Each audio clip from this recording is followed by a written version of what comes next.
Sedangkan kalau investor cenderung untuk memegang saham tersebut dalam jangka waktu yang relatif lebih panjang dibandingkan dengan trader.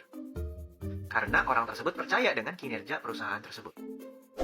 Singkatnya, kalau perusahaan kinerjanya bagus, nanti keuntungannya sebagian dibagikan dalam bentuk dividen, sebagian lagi dijadikan tambahan modal untuk tahun selanjutnya.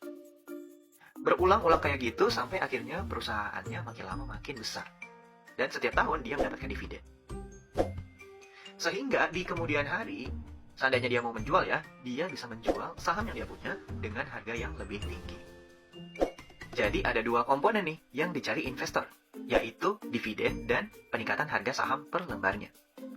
Sehingga dia nggak peduli tuh terhadap naik turunnya harga saham dalam jangka pendek, apalagi hanya dalam hitungan menit. Mari kita lihat lagi grafik pertumbuhan harga Bank BCA.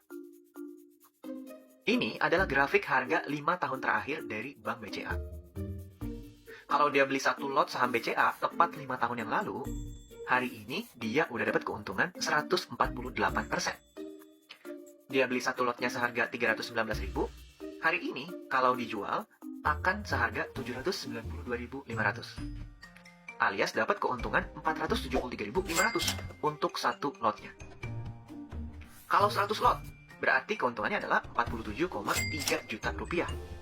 Itu belum dihitung dengan dividennya yang dibagikan rutin setiap tahunnya selama 5 tahun terakhir. Kalau belinya sekitar 4 tahun lalu, keuntungannya adalah 69,7%. Bahkan, kalau beli saham BCA di harga tertingginya sesaat sebelum nyungsep karena pandemi COVID, keuntungan yang didapat adalah 15,27%.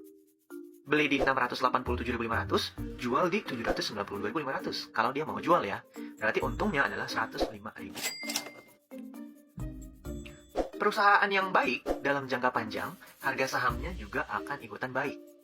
Dengan catatan dia nggak beli sahamnya di harga yang terlalu tinggi ya. Meskipun ada suatu krisis, dalam jangka panjang, arah pergerakan harganya itu cuma satu, yaitu ke atas. Jangka pendeknya mah, lu bisa lihat sendiri ya. Naik, turun, naik, turun, naik, turun, dan seterusnya, dan seterusnya. Jadi, apa bedanya bang? Kan sama-sama nyari untung dari selisih harganya. Cuman yang satunya megang 5 tahun, yang satu pegang sahamnya 5 menit. Bedanya adalah di pemilihan sahamnya. Trader, lu bisa memilih saham apapun. Nggak peduli perusahaannya jelek atau bagus, selama saham tersebut ada aktivitas jual belinya alias fluktuasi harga sahamnya, maka lu bisa dapat keuntungan. Dengan catatan, lu beli di harga rendah dan menjual di harga yang lebih tinggi dari harga pembelian lu.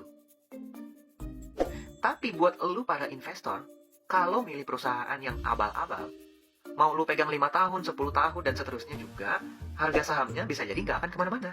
Atau malah turun lebih dalam. Turun mah masih mending lah, bisa dijual. Tapi kalau misalnya saham lu di delisting atau dikeluarkan oleh bursa, karena jelek banget gitu ya, gimana? Itu sangat bisa terjadi kalau lu milih sahamnya asal-asalan. Jadi satu yang perlu digarisbawahi adalah, pemilihan saham perusahaan yang baik, itu sangat penting bagi para investor saham.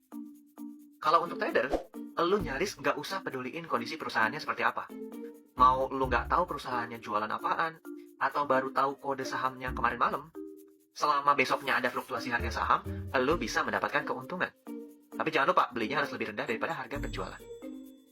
Oke? Gua harap jelas ya.